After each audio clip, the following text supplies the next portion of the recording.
The stars did not blink. They stared back, cold and unmoved, as if the heavens themselves refused to mourn the 70,000 lives about to be extinguished.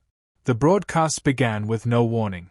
Every screen, every terminal, every communication relay across the known galaxy was overridden. Civilized worlds from the industrial moons of Dravos to the coral domes of Hythai saw it. Children stared.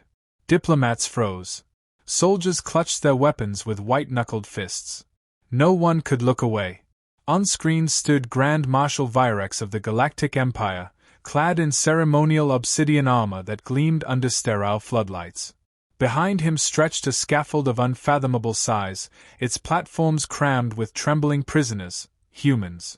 Some wore the uniforms of Earth's Navy.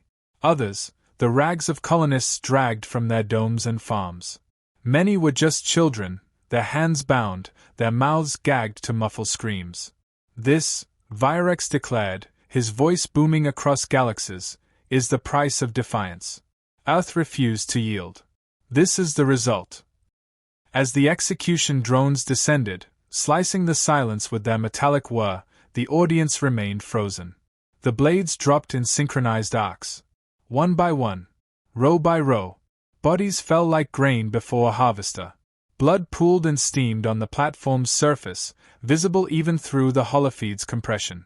Somewhere in the crowd, a child looked up toward the camera. Wide-eyed.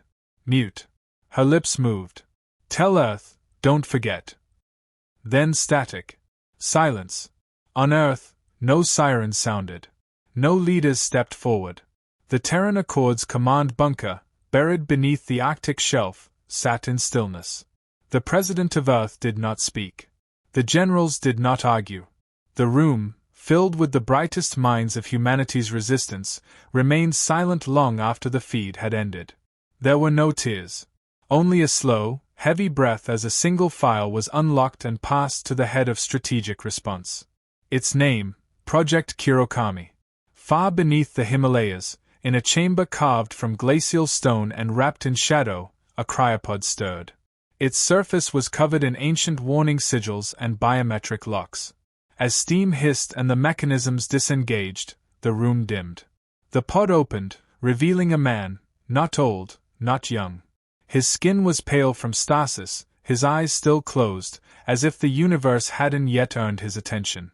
He stirred, sat up, and exhaled once. Kale Soto had been silent for 20 years. The last time he'd spoken, it was to ask to be frozen. To wait. He had no rank, no insignia, no record in any database the Empire had breached. Earth had buried him deep, not just under stone, but under legend. His body moved like it had never stopped. He dressed in silence, carbon weave underlayers, zero-gravity boots, quantum blade at his back. Over it all, he pulled a suit so dark it swallowed light, interwoven with adaptive fiber that shimmered like oil in moonlight. General Aramis, gray-eyed and hollow-faced, watched from the edge of the room. "We didn't want to wake you," he said, voice low. Kale said nothing. "They showed no mercy," the general added. "The outpost on Titan. The families. Yo." Still, Kale said nothing. Instead, he stepped forward, past the general, past the others gathered to witness his awakening. He paused at the holodisplay showing the scaffold again, paused on the child's face. Her lips. Her eyes. Her whisper. He touched the screen. Just once. Then turned and vanished into the dark. He didn't need orders. He didn't ask for clearance. There was no grand announcement, no strategic plan shared with allies. Only a shadow that moved from Earth into the stars. One ship, hidden within the blind spots of deep space scanners. One passenger, cloaked in silence. No call signs. No beacons. Just the destination, Omega Prime. The Empire thought it had ended Earth's resistance. That the last sparks of defiance had been extinguished in front of a camera. But in that moment, watching the girl's final plea, Kale had made a promise. Not with words. Not with oaths. But with the stillness of a man who had been forged for a single purpose. They had given him silence. He would return it in kind. And far above, past the orbit of Mars, where the stars again did not blink, a quiet transmission was received on a Terran channel long considered obsolete. 4 words. I remember. I'm coming. The hull of the mining freighter Iron Drift groaned under the pressure of hyperspace. Within a pressurized compartment masked as a coolant chamber, Kale Soto sat cross-legged, heart rate steady, breath barely perceptible. Around him, the cold metal vibrated with mechanical song, a rhythm he had learned to listen to trust. He needed no light. His senses had long adapted to darkness. It was where he was born. For 6 days, he had spoken to no one. Not that anyone aboard knew he was there. He had bypassed their biometric sweeps and sensor grids the moment he'd entered orbit. When the ship dropped out near Omega Prime, he was already moving. Kale emerged into open space wearing a cloaking rig laced with dark matter fabric, invisible to Empire scans. The orbital station loomed ahead like a mechanical leviathan, a city of death wrapped in polished chrome. Omega Prime. It had once been a diplomatic archive. Now it served as the Empire's execution chamber and propaganda forge. The place where 70,000 had died for spectacle. He latched onto its underbelly, slicing into a ventilation shaft just above the waste disposal sector. Every move was muscle memory. No hesitation. No doubt. His pulse never quickened. The interior corridors were sterile and humming, built for intimidation. The walls glowed with pale green lines that pulsed with artificial gravity, and guard patrols moved with rehearsed arrogance. Kale followed their paths from the ceiling vents. He mapped the heat signatures, counted their breathing patterns, tracked each weapon. The first guard died before he could turn. Kale dropped behind him, a gloved hand over his mouth, blades sliding under the ribs and up through the heart. The guard sagged soundlessly. Kale left no blood trail. No shadow. The next 2 fell in succession, throats opened with a single backward arc of his pulse blade. One of them clutched at the wound, eyes wide, but no sound escaped. Kale caught the body and eased it down gently. He was not here to fight battles. He was here to erase symbols. The execution hall came into view through a reinforced glass panel above the maintenance ducts. Kale crouched there for a moment, motionless, watching the empty scaffold where the killings had occurred. Dried blood stained the metal. The air still tasted of ozone and rot. He inhaled once. Not in horror. In remembrance. His objective was 3 levels up, Command Studio Theta, where the broadcast had been controlled. He bypassed 2 auto-turrets using an obsolete frequency he memorized during his final simulation cycle years ago. Earth had given up on those frequencies. Kale hadn't. Inside Studio Theta, the last technician sat alone, sipping synth coffee, watching propaganda loops on a monitor. The door slid open with a whisper. The man turned. Who? He died mid-sentence. Kale stepped over the corpse and plugged a data spike into the console. Footage of the massacre appeared instantly. Kale scrubbed through it frame by frame until he reached her, the child with the silent plea. He froze it there. Burned it into the studio's memory banks. Then he began the override. Empire networks were notoriously hard to breach. But Earth had made Kale for this. His interface gloves glowed faintly as he navigated security firewalls, rerouted satellite permissions, and masked the origin coordinates behind over 30 dead Terran nodes. The screen flickered. Access granted. He stood before the holocam, still as death. His voice was calm. Even. This is Kale Soto. Terran designation, Kirokami. He let the silence stretch. You showed us death. Now, we show you consequence. The screen went black. Moments later, across over 200 planets, the feed changed. Not to Kale's face, but to the private chambers of the Empire's military leadership. He had preloaded data for each. Names. Locations. Faces. General Turex, who had given the order. Governor Vell, who laughed as the executions began. Admiral Koss, who sipped wine from orbit while watching it all unfold. Their deaths came one by one, in synchronized footage, each video of Kale approaching, delivering justice, and vanishing again. Each one surgical. Bloodless. Efficient. They were not executed in rage. They were dismantled. The final image was of the scaffold again, but this time, empty. Silent. No bodies. Just a message scrawled in fluid across its surface. We remember. We strike once. We never speak again. Back in the vent, Kale exhaled. Not from fatigue. From release. Alarms hadn't sounded. They wouldn't. He had left no trace of entry. No breach. The studio would self-erase in 20 seconds. He was already gone. Back on Earth, the generals watched the broadcast in their secure war room. One leaned forward, whispering, "He's not just a soldier." "No," said the president. "He's a consequence." Somewhere in the cold corridors of Omega Prime, where bodies still hadn't been buried and drones hovered like vultures, a rumor was already spreading. Whispers among the cleaning staff, among low-ranking soldiers, that something was coming from Earth. Something they couldn't see. Couldn't stop. They called him the ghost from the grave world. Kale had no interest in legends. He had one more name on his list. One more voice behind the broadcast. And the capital of the Empire awaited. The imperial skyline of Zerethus shimmered like a blade dipped in bloodlight. Towers stabbed the clouds. Skyrails hissed across plasmalit highways. Propaganda drones hovered at every junction, projecting the Empire's seal above citizens marching in engineered harmony. But the people walked faster now. Avoided eye contact. They had seen the broadcast. They had seen Kale Soto.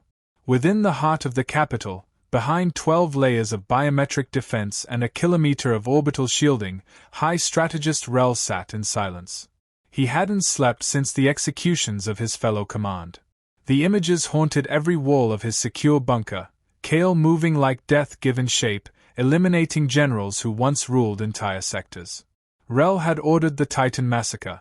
He'd signed the broadcast directive. Now, he was the last one left. Shut down all exterior channels, he barked to the AI. Scramble quantum frequencies. Engage lockdown protocol, Delta Black. Confirmed, the AI said. Still, he felt exposed. Watched.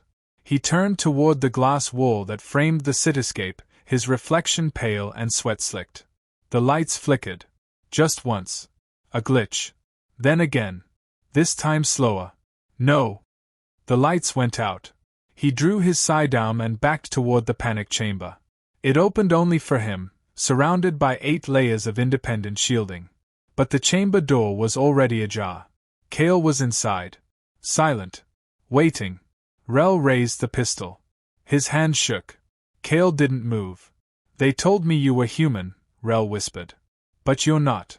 You're something else." "Something." Kale stepped forward. One step. No weapon drawn. "Please," Rel stammered. "We had orders. We had protocols. We were trying to show strength. If we didn't." Kale's voice cut through the dark like a scalpel. "You showed fear. Now feel it." Rel fired. Once. Twice. The shots passed through a fading afterimage. A decoy cloak. Kale was behind him. The strategist never felt the blade enter his spine. The Empire did not mourn him. An hour later, across every major world still under Imperial control, a final broadcast was triggered. It lasted 20 seconds. No images. Just a voice, Kale's. "There will be no more messages. No more mercy. You watched us die. Now, we live in your silence." The signal cut. On Earth, the Terran Accord issued no formal declaration. The war was never officially started, and it would never officially end. But across the galaxy, Imperial ships began deserting. Officers turned in their ranks. Allied systems once too afraid to resist began to speak in whispers of rebellion. Children on desert moons played pretend as the shadow of Earth, flitting between shadows, toppling cardboard towers, ending imaginary empires with silent justice. Kale Soto did not return to Earth. No one knew where he had gone, only that one by one, the outer fortresses of the Empire began to vanish from comms. Not destroyed. Not conquered. Erased. In the control rooms of dying tyrants, in the last moments before failure, they all heard the same thing. Nothing. No explosion. No final scream. Just the silence he promised. And a whisper, maybe imagined, maybe not. We remember. Beyond the rim of charted space, where the stars dimmed and galactic signals thinned into silence, Kale drifted in a stealth pod no larger than a shuttle. No heat signature, no communication trail, no trace of a life form inside, only a man wrapped in shadow, watching the Empire unravel from the dark. World by world, the systems that once knelt beneath the Zerethian boot began to shift. Garrisons stood down. Local governors deleted propaganda feeds without being asked. Rebellions no longer waited for permission, they erupted like firestorms. The myth of invincibility had been punctured not by fleets or invasions, but by something far smaller, far colder. Kale had not spoken since Zarathus. He had no need. The Empire spoke for him now, in trembling announcements and increasing losses. Their leaders begged for reinforcements that never came. Command structures buckled.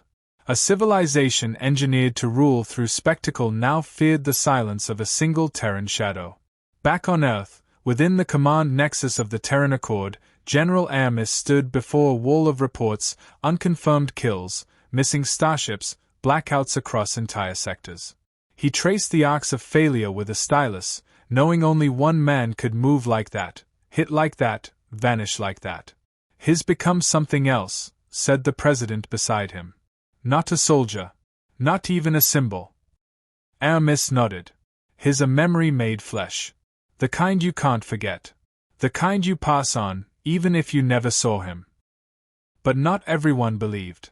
Within the fractured remnants of the Empire, a war council convened in secret, deep beneath the crust of the fortress world Karen 7. Survivors of the top brass, the ones Kale hadn't reached, began plotting retaliation. They spoke of deploying hunter fleets. They spoke of vengeance. They spoke of justice. Until the lights flickered. Until the room chilled. One by one, their bodyguards collapsed, veins blooming black beneath their skin. No gunfire. No explosions. Just Kale, seated in the darkness at the council's center, blade resting against his knee. "Justice," he said, the word dry like rust, "is not a broadcast. It's a reckoning." What followed wasn't a massacre. It was precise. Ritual. Measured like a final heartbeat. And when it ended, the war council was gone. Kale walked out alone. No alarms sounded. No one pursued him. Fear had already finished the work. In time, the Empire crumbled, not in a grand finale, but in a slow decay. Sectors declared neutrality. Economies collapsed without the machine of tyranny to hold them. Even the slave worlds began to resist. Across the stars, they remembered. Not the Terran fleets, which never came. Not the Terran armies, which never marched. Not even Earth's ultimatum, which was never issued. They remembered the silence. The ninja, Kale. He was never captured. Never confirmed dead. Some say he returned to Earth and was buried in a black tomb beneath the ice. Others say he walks still, cleansing corruption where it dares to rise. But children tell it best. In the alley shadows of refugee cities, under makeshift suns on frontier worlds, they speak of a man who doesn't talk, doesn't miss, and doesn't leave witnesses. They say he only comes when the blood of the innocent cries out through space. And when he comes, the stars dim. The broadcasts go black. And then, there is only silence.